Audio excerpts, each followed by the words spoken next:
পোশাকের ক্রয়াদেশ 25% কমার আশঙ্কা রপ্তানিকারকদের। আইন শৃঙ্খলার উন্নতি ও বন্দরের গতি বাড়ানোর আহ্বান।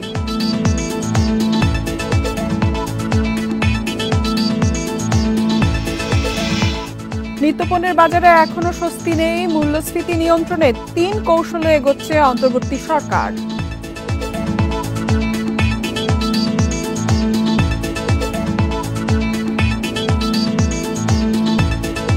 এফবিসিসিআই থেকে চাকরিচ্যুতদের পুনর্বহালের দাবিতে মানববন্ধন, 72 ঘন্টার আলটিমেটাম কর্মীদের।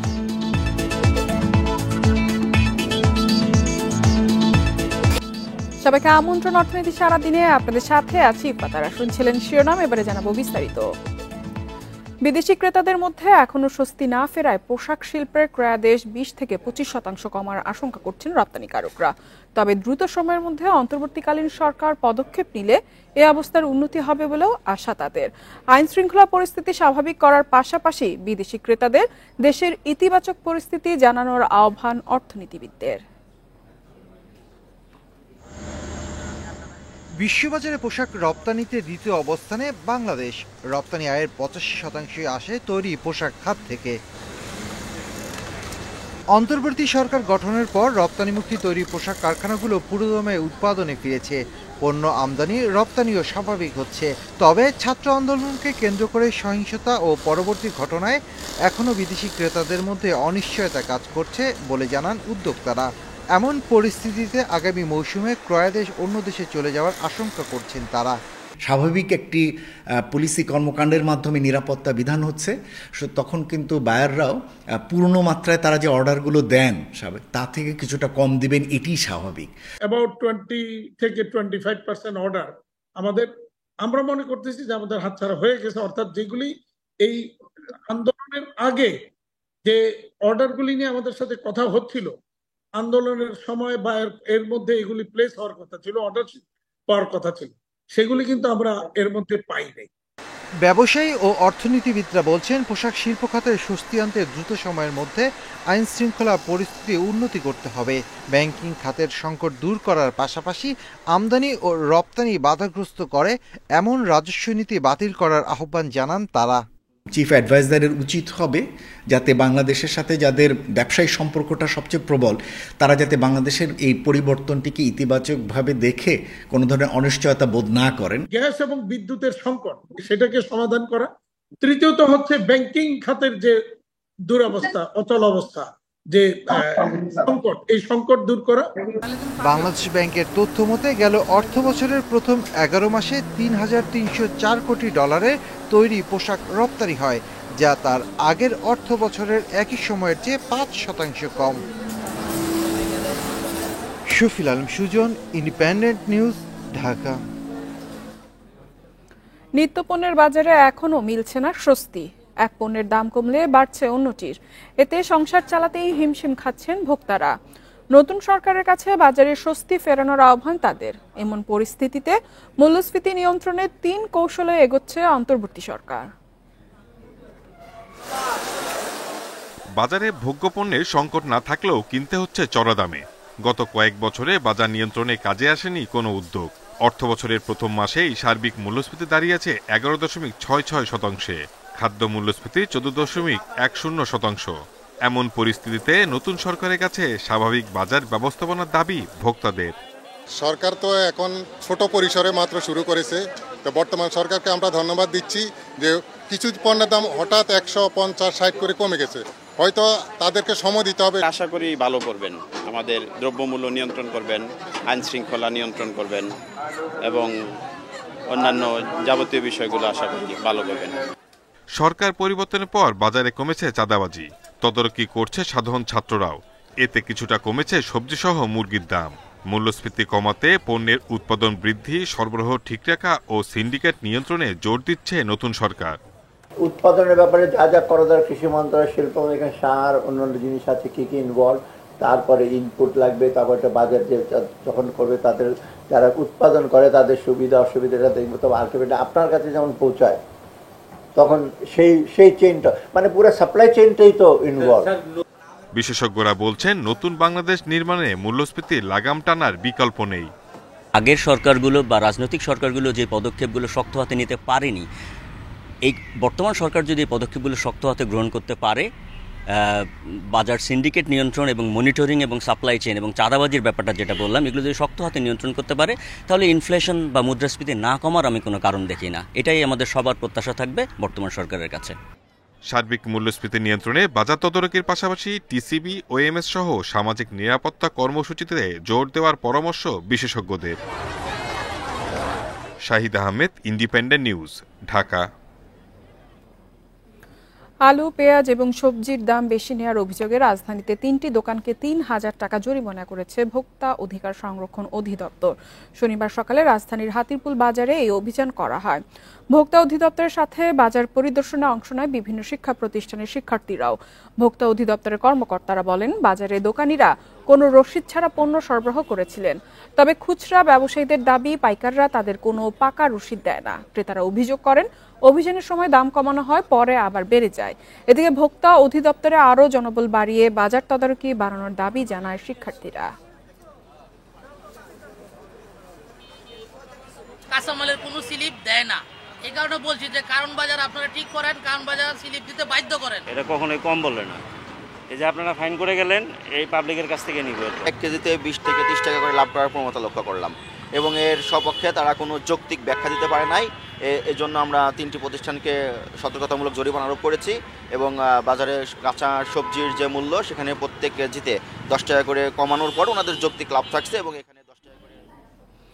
এবারে সপ্তাহের শেয়ার বাজারের খবর। শেখ হাসিনা সরকারের পতনের পর শেয়ার বাজারে বড় উলম্ফন দেখা যায়। এরপর গত সপ্তাহে সংশোধনের মধ্যে দিয়ে গেলেও বাজার মূলধন বেড়েছে 5,000 কোটি টাকার বেশি। এ সময় ডিএসইতে প্রধান সূচক কমে 21 পয়েন্ট, লেনদেন হয় 6,421 কোটি টাকা। অন্যদিকে চট্টগ্রাম স্টক এক্সচেঞ্জে সার্বিক সূচক বেড়েছে 230 পয়েন্ট। বিদায়ী সপ্তাহে 5 কার্যদিবসের মধ্যে 3 দিন সূচক কমেছে ঢাকা স্টক এক্সচেঞ্জে। প্রধান সূচক ডিএসইএক্স 21 পয়েন্ট কমে অবস্থান করছে 5,903 পয়েন্টে। সপ্তাহ জুড়ে ডিএসইতে লেনদেন হয় 6,421 কোটি টাকা। সপ্তাহের ব্যবধানে লেনদেন বেড়েছে 3,072 কোটি টাকা। সপ্তাহের শেষ কার্যদিবসে বাজার মূলধন দাঁড়িয়েছে 7,08,964 কোটি টাকা। সপ্তাহের ব্যবধানে ডিএসইর বাজার মূলধন বেড়েছে 5,051 কোটি টাকা।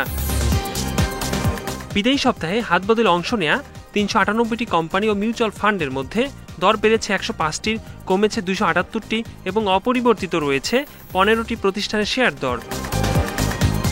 সপ্তাহ জুড়ে সবচেয়ে বেশি লেনদেন হওয়া প্রতিষ্ঠানের তালিকায় প্রথম গ্রামীণ ফোন, দ্বিতীয় ব্র্যাক ব্যাংক, তৃতীয় অবস্থানে স্কয়ার ফার্মাসিউটিক্যালস। শতাংশের দিক থেকে দর বৃদ্ধির তালিকায় প্রথম ইসলামিক ফাইন্যান্স, দ্বিতীয় প্রগতি ইন্স্যুরেন্স, তৃতীয় অবস্থানে ফিনিক্স ইন্স্যুরেন্স। অন্যদিকে বিদায়ী সপ্তাহে চট্টগ্রাম স্টক এক্সচেঞ্জে সার্বিক সূচক 230 পয়েন্ট বেড়ে অবস্থান করছে 17,001 পয়েন্টে। সপ্তাহ জুড়ে লেনদেন হয় 95 কোটি টাকা। একরামুল ইসলাম, ইন্ডিপেন্ডেন্ট নিউজ। ব্যবসায়ীদের শীর্ষ সংগঠন এফবিসিসিআই থেকে চাকরিচ্যুতদের পুনর্বহলের দাবি জানিয়েছে কর্মকর্তা কর্মচারীরা। একই সঙ্গে যৌক্তিক দাবি আদায়ে ব্যবসায়ী সংগঠনটিকে 72 ঘন্টার আলটিমেটাম দিয়েছেন তারা। শনিবার রাজধানীর ফেডারেশন ভবনের সামনে আয়োজিত মানববন্ধন থেকে দাবি জানানো হয়। এ সময় তারা আরও বলেন, 2020 সালে করোনার কারণে জনজীবনে মারাত্মক সংকট নেমে আসে। সেই দুর্যোগময় মুহূর্তে এফবিসিসিআই তৎকালীন বোর্ড দলীয়করণের নামে 62 জন কর্মীকে জোরপূর্বক পদত্যাগে বাধ্য করানো হয়। প্রাপ্য সার্ভিস বেনিফিট থেকেও বঞ্চিত করা হয়। বেআইনিভাবে চাকরিচ্যুত এবং পাওনা না পাওয়ায় অনেকে পরিবার নিয়ে মানবেতর জীবনযাপন করতে বাধ্য হচ্ছেন। এমন পরিস্থিতিতে সবাইকে চাকরিতে পুনর্বহাল ও পাওনা পরিশোধের দাবি জানান তারা। পরে স্মারকলিপি দিয়ে দেন বর্তমান সভাপতি বরাবর।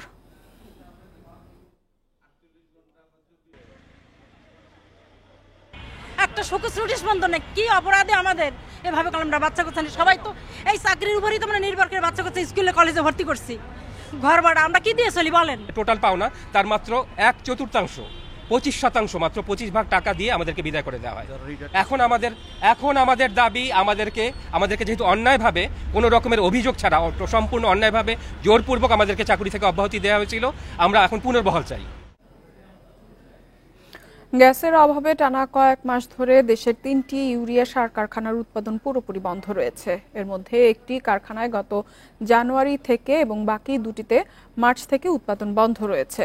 প্রায় 9 মাস ধরে বন্ধ চট্টগ্রামের ইউরিয়া ফার্টিলাইজার কারখানা। এতে ব্যাহত হচ্ছে ইউরিয়া ও অ্যামোনিয়া সারের উৎপাদন। কর্তৃপক্ষ বলছে, গত 1 বছর ধরে নানা কারণে পর্যাপ্ত গ্যাসের চাপ না থাকায় বন্ধ রয়েছে কারখানাটি। 2023 সালের ফেব্রুয়ারিতে গ্যাস সংকটের কারণে ব্রাহ্মণবাড়িয়ার আশুগঞ্জ সার কারখানার উৎপাদনও বন্ধ হয়ে যায়। এতে প্রতিদিন 1200 টন ইউরিয়া সার উৎপাদন ব্যাহত হচ্ছে, আর্থিক হিসেবে যার মূল্য 3 কোটি টাকা। একই কারণে 7 মাস ধরে বন্ধ জামালপুরের যমুনা সার কারখানার উৎপাদন। এতে কৃষিকাজের চাহিদা অনুসারে ইউরিয়া সার সরবরাহ নিয়ে এক ধরনের অনিশ্চয়তা তৈরি হয়েছে।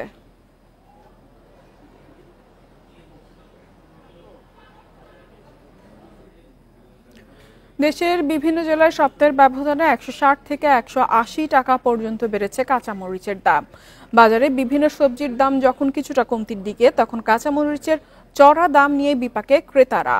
আর বিক্রেতারা বলছেন, বর্ষায় মরিচের চাষে ক্ষতির পাশাপাশি আমদানি কমায় বেড়েছে দাম। হঠাৎ করে দেশের বিভিন্ন বাজারে বেড়েছে কাঁচামরিচের অস্বাভাবিক দাম। পাবনায় একদিনের ব্যবধানে কাঁচামরিচের দাম কেজিতে 130 থেকে 140 টাকা বেড়ে বিক্রি হচ্ছে 320 টাকায়। মরিচের দামে এমন অস্থিরতায় হতাশ ক্রেতারা। তাদের অভিযোগ, নিয়মিত বাজার তদারকি ও মূল্য তালিকা না থাকার কারণে কিছুতেই বাজার নিয়ন্ত্রণ হচ্ছে না। কাঁচামরিচ কিনতে আসলাম বাজারে, তখন ছিল হচ্ছে 180 টাকা কেজি। হঠাৎ করে 2 দিন পর আজকে কাঁচামরিচ কিনতে এসে দেখি 320 টাকা কেজি। এটা যদি তারা একটু তত্ত্বাবধান করে সেভাবে, আমার মনে হয় দাম কমে যাবে। ঠাকুরগাঁওয়ে 2 দিনের ব্যবধানে কেজিতে 160 থেকে 180 টাকা পর্যন্ত বেড়ে কাঁচামরিচ বিক্রি হচ্ছে 340 থেকে 360 টাকায়। ব্যবসায়ীরা বলছেন, এলসি না থাকার কারণে তাদের আমদানি কমে গেছে। আমাদের দেশে প্রোডাকশন অনেক কম হওয়ার কারণে বহির্বিশ্ব থেকে যদি না আমদানি করা হয়, এই কারণেই মরিচের বাজারটা আসলে ঊর্ধ্বমুখী হয়ে আছে। একই কথা বলছেন চুয়াডাঙ্গা ও ফরিদপুরের ব্যবসায়ীরা। তাদের দাবি, আমদানি করা হলে আবারও কমতে শুরু করবে কাঁচামরিচের দাম। চাষিরা কাঁচাঝাল তুলতে পারছে না, কাঁচাঝাল সেরকম ধরছে না, যার কারণে বাজারে সাপ্লাই কম। এই কারণে কাঁচাঝালের মূল্যটা 1 সপ্তাহ ব্যবধানে এরকম বেড়ে গিয়েছে। মরিচের দাম হলো বেশি, আমদানি খুব কম। তারপরে কয়েকদিন বৃষ্টিও নামছে, তারপরে তো আপনার এলসি যে মরিচটা আসতো, ওই মরিচ তো আপনার বর্তমানে আসে না। তবে ভিন্ন চিত্র দেখা গেছে বগুড়াতেও। 2 দিন আগেও কাঁচামরিচের দাম কেজিতে অন্তত 90 টাকা বেড়ে বিক্রি হয় 400 টাকা দরে। তবে শনিবার কেজিতে 60 টাকা কমে বিক্রি হয়েছে 320 টাকায়। গতকাল বিক্রি করছিলাম আপনার হচ্ছে 100 টাকা 90 টাকা পোয়া, আজকে যা বিক্রি হচ্ছে 80 টাকা থেকে 70 টাকা পোয়া পর্যন্ত। আমদানিকারকরা জানান, সরকারি ছুটির কারণে স্থলবন্দরে পণ্য খালাস বন্ধ ছিল। তবে সরবরাহ স্বাভাবিক হলে 2-1 দিনের মধ্যে কাঁচামরিচের দাম আরও কমে আসবে। Sadequr Rahman Siddiqui, independent news. শ্রমিক সংকট মোকাবেলায় আধুনিক যন্ত্রের মাধ্যমে ধানের চারা রোপণে আগ্রহী হয়ে উঠেছেন মেহেরপুরের চাষিরা।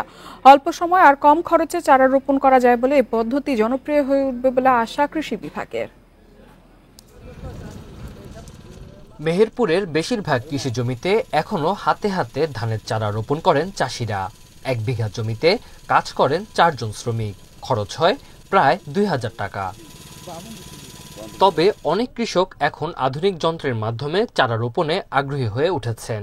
কৃষকরা জানান, এই পদ্ধতিতে খরচ হয় 700 থেকে 800 টাকা, সময় লাগে 1 ঘন্টারও কম।